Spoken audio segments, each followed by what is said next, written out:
ये student class 6 के question answers हैं साइंस के हिंदी मीडियम वाले बच्चों के लिए। तो एक एक क्वेश्चंस बड़े ध्यान से करें। इसमें पूरा सिलेबस कवर करने की कोशिश की गई है, तो इसके अलावा आपको किसी और चीज़ की नीड नहीं रहेगी। इसके अलावा एक और वीडियो आएगी जिसमें आप इन क्वेश्चंस को इजीली कर सकते हैं। पहला क्वेश्चन है प्राकृतिक सामग्री। प्राकृतिक सामग्री मीन्स होता है कि आपको नेचर से क्या मिल रहा है, जो भगवान ने बनाई है, जो इंसान ने नहीं बनाई। जैसे लकड़ी, रुई, ये किसने बनाई है? भगवान ने। कृत्रिम सामग्री, ऐसी चीज़ें जो इंसान द्वारा बनाई गई है, जैसे प्लास्टिक। पारदर्शी सामग्री, जो जिसके आर पार हम सब कुछ देख सकते हैं, जैसे कांच, पॉलिथिन। पारभासी सामग्री, जैसे जिनके आर पार हम थोड़ा थोड़ा देख सकते हैं, बिल्कुल क्लियरिटी नहीं आती देखने में, जैसे प्लास्टिक। अपारदर्शी सामग्री, लकड़ी, जिसके आर पार हम कुछ भी नहीं देख सकते। घुलनशील पदार्थ, जैसे पानी और चीनी। घुलनशील वो चीज़ें होती हैं जो आपस में पूरे तरीके से घुल जाती हैं, मिक्स हो जाती हैं। जब हम पानी को और चीनी को आपस में एक दूसरे के साथ घोलते हैं तो वो आसानी से घुल जाती हैं। और अघुलनशील पदार्थ वो होते हैं जो आपस में नहीं घुल पाते, जैसे रेत और पानी। धातु वह चीज़ होती है जो बहुत कठोर होती है। धातु आपने देखा होगा, अपने घर में बर्तन देखे होंगे, वो सब धातु के बने होते हैं। तार, घर में जिस चीज़ की बिजली की तारें बनी होती हैं वो भी धातु की होती है। हैंडल होते हैं वो भी धातु के होते हैं। साइकिल का हैंडल, साइकिल की पूरी बॉडी किससे बनी हुई होती है? धातु से। धातु अलग अलग प्रकार की होती है, जैसे लोहा, तांबा, कांसा, कॉपर, सोना, चांदी, ये सब धातु होते हैं।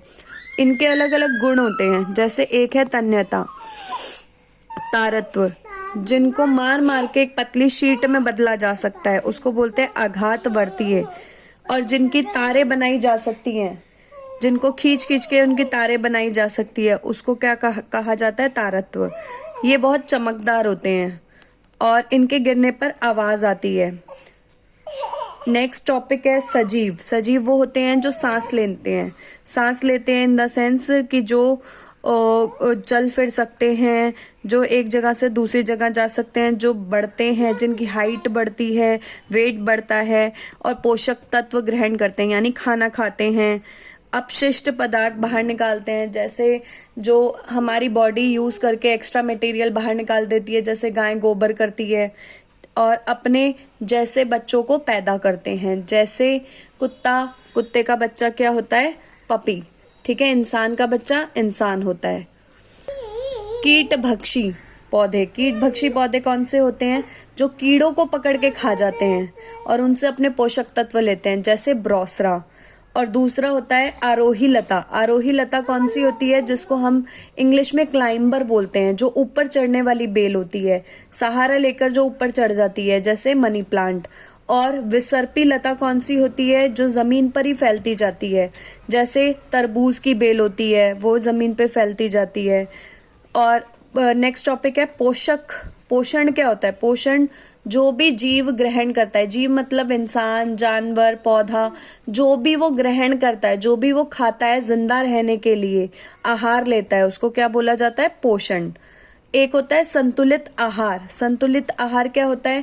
जिसमें भोजन के में पोषक तत्व सही मात्रा में होते हैं, जैसे सही मात्रा में protein, carbohydrate, fat, vitamin, mineral, वसा, ये सारी चीजें आपको सही मात्रा में मिलती है, उसको कहा जाता है बैलेंस डाइट, यानी पोषक तत्व संतुलित आहार के अंदर आते हैं। ठीक है, तो ये आपको करना है। नेक्स्ट टॉपिक है श्वसन प्रक्रिया।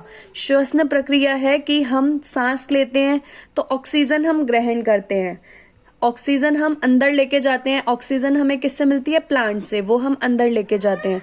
और जो हम छोड़ते हैं गैस, वो होती है कार्बन डाइऑक्साइड।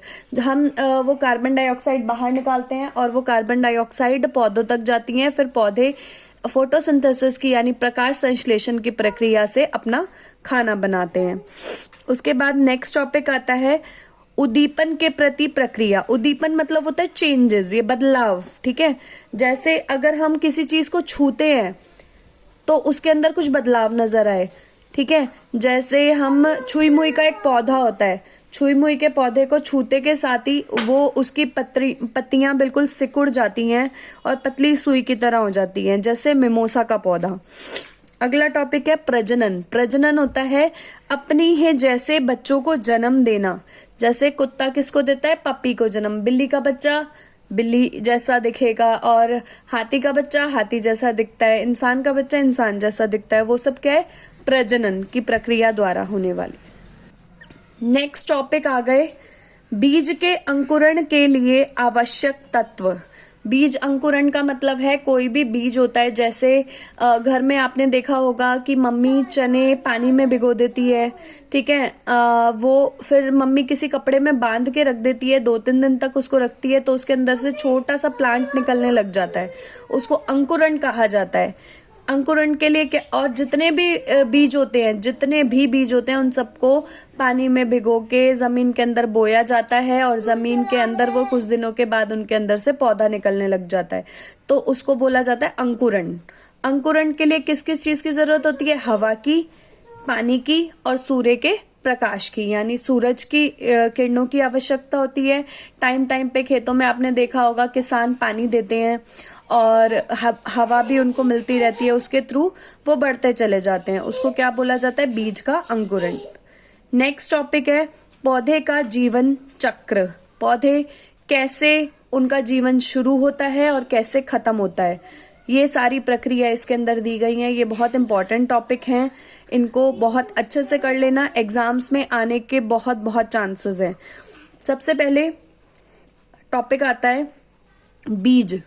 सबसे पहले बीज होता है, बीज को हम जमीन के अंदर बो देते हैं। जमीन के अंदर बोने के बाद उसमें से छोटा सा पौधा निकलना शुरू हो जाता है, और वो छोटा सा पौधा धीरे धीरे बड़ा होने लग जाता है, और फिर बड़ा होके उसके अंदर से पत्तियां निकलती हैं। पत्तियों के बाद फिर वो और बड़ा होता है, जमीन के अंदर जड़ें फैलने लग जाती है, और ऊपर की तरफ उसका तना फैलने लग जाता है।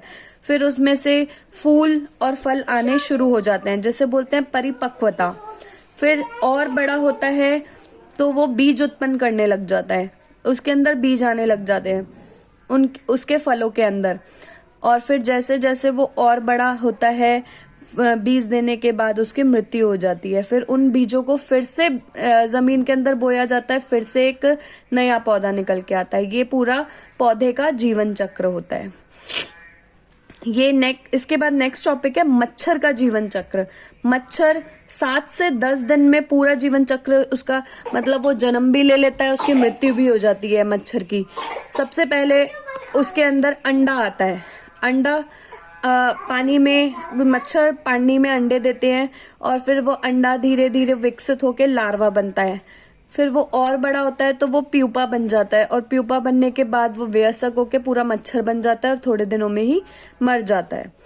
नेक्स्ट टॉपिक है मेंढक का जीवन चक्र। मेंढक 14 सप्ताह लगते हैं उसका जीवन चक्र पूरा होने में। और मेंढक सबसे पहले क्या करते हैं? पानी में अंडे देते हैं। पानी में अंडे देने के बाद पानी में ही वो टेडपॉल बनते हैं, थोड़े थोड़े विकसित होने लग जाते हैं। उनकी एक पूंछ निकलती है, पूंछ से धीरे धीरे उनके पैर बनने लग जाते हैं, जिसको बोला जाता है युवा मेंढक। और पैर जैसे ही पैर के साथ साथ पूरा शरीर विकसित हो जाता है तो वयस्क मेंढक बन जाता है, और फिर से वो अंडे देते हैं पानी के अंदर। फिर से यही प्रक्रिया चलती चली जाती है। इसको बोला जाता है मेंढक का जीवन चक्र। अगला लास्ट टॉपिक है सामग्री को अलग अलग कैसे किया जाता है। ये 22वां क्वेश्चन है, इसका आंसर थोड़ा नीचे लिखा हुआ है। हस्त चयन द्वारा। आपने देखा होगा मम्मी को कभी गेहूं साफ करते हुए मम्मी हाथ से छन्नी लेती है हाथ में, और उससे गेहूं डाल के उसमें एक एक हाथ से चुन चुन कर अलग अलग पत्थर करके नीचे फेंकती है, और गेहूं अलग हो जाते हैं। उसको बोलते हैं हस्त चयन विधि। ये चावलों को साफ करने के लिए, गेहूं दाल इन सबको साफ करने के लिए प्रयोग की जाती है। नेक्स्ट टॉपिक आता है छानना। आपने मम्मी को आटा छानते हुए देखा होगा घर में, जो बिल्कुल टिनी छोटे पार्टिकल्स होते हैं, यानी छोटा छोटा जो कण होते हैं वो तो नीचे आ जाते हैं, और जो मोटे कण हैं वो छन्नी में ही रह जाते हैं। उसको बोलते हैं छानना। इसके लिए आप चाय का भी देख सकते हो। चाय पत्ती जो है छन्नी में रह जाती है, और चाय नीचे छन के आ जाती है, तो ये छानने की विधि होती है इसमें। थ्रेशिंग थ्रेशिंग में क्या होता है, अनाज के बड़े बड़े डंठल होते हैं और उसको पत्थरों पर पीट पीट के उसमें से गेहूं के दाने अलग कर दिए जाते हैं पौधे में से, उसको बोला जाता है थ्रेशिंग। निस्तारण की वृद्धि क्या होती है, निष्पावन भी इसको कहा जाता है। इसमें गेहूं को ऊपर से डाला जाता है नीचे की ओर और पंखा लगाया जाता है दूसरी ओर, जिससे हवा के द्वारा जो भूसा होता है, जितना भी गेहूं के अंदर जो खेतों के अंदर भूसा निकलता है, वो सारा भूसा उन गेहूं के दानों में से अलग हो जाता है, जिसको बोला जाता है निष्पावन की विधि। नेक्स्ट टॉपिक है वाष्पीकरण।